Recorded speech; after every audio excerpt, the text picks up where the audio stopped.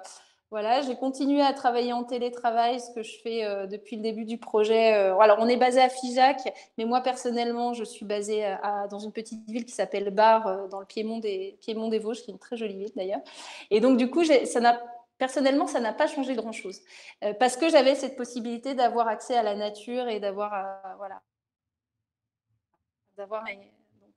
voilà. Par contre, je pense qu'effectivement, ça, c'est pour en discuter avec de nombreux collègues.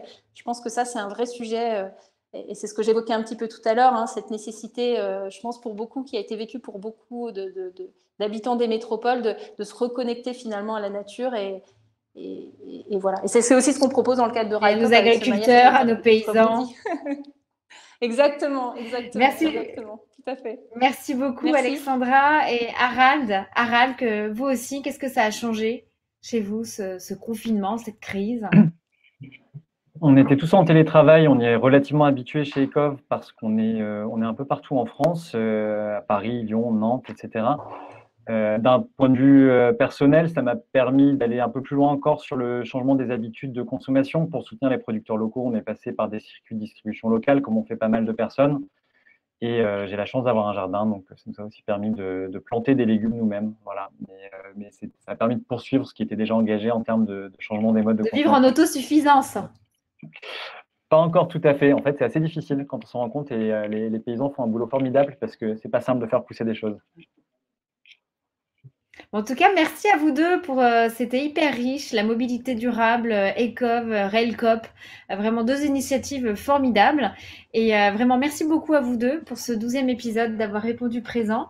Et pour ma part, je vous retrouve bien évidemment la semaine prochaine, à la même heure, au même endroit. Et puis bien évidemment, vous pouvez regarder toutes les initiatives, bien évidemment, des 10% dans la rubrique aide sur le site de French Impact. Je vous remercie encore et je vous dis rendez-vous la semaine prochaine. Merci encore Harald et Alexandra. Merci à vous. Au revoir.